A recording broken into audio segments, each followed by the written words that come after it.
મારું નામ મોહિત હરરવાલા, મોતી રોડ પર રહું છું. આ મારા ફાધર છે, 85-80 યર્સની એમની એજ છે.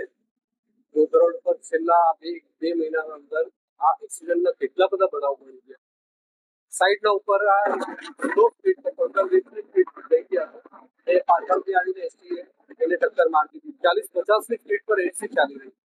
નથી કોઈ બમ્પર, નથી કોઈ એસટી તંત્ર દ્વારા એસટીના ડ્રાઈવરોને જાણ કરવામાં આવતી કે તમારા ડ્રાઈવર ગામના અંદર પ્રવેશે તો એને સ્પીડ લિમિટના અંદર તમે ગાડી ચલાવો. આ રિસન્ટલી કેટલા બધા એક્સિડન્ટ થઈ ગયા. કોઈ ઇનિશિયેટ કેમ નથી લેતું? કેમ તમારા ડ્રાઈવરોને જાણ નથી કરતા કે ગામના અંદર તમે આવો છો ત્યારે સ્લોના અંદર આવી રીતે કેટલાનો ભોગ લેવાશે? બમ્પર મૂકો, કોઈ કદમ ઉઠાવો નહીં તો આવતા સમયના અંદર કેટલા બધા આ જે રોડ છે, આ ગોધરાના આ એરિયાના અંદર કેટલા એક્સિડન્ટ થઈ ગયા. કોઈને કોઈ તો કદમ ઉઠાવો. તમે કદમ ઉઠાવશો નહીં તો આવતા ભવિષ્ય આવતા આ સમય આ રોડોના ઉપર કેટલું એજ્યુકેશનના અંદર બાળકો કઈ બાજુથી અવર જવર કરે છે.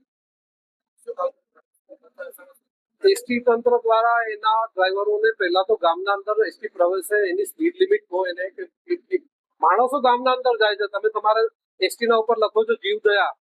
માણસો માટે દયા નહીં કરો તમે. માણસો બી તો ઇન્સાન છે. તમે કોના માટે કામગીરી કરો છો?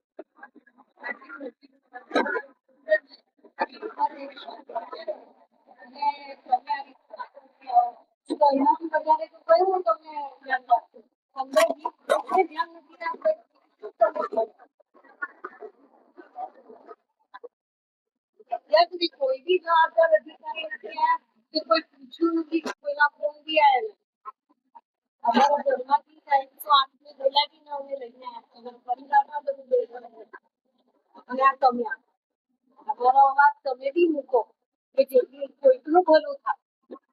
આટલા આગળ જે થયા તેના પછી બી આ થઈ જ રહ્યું છે.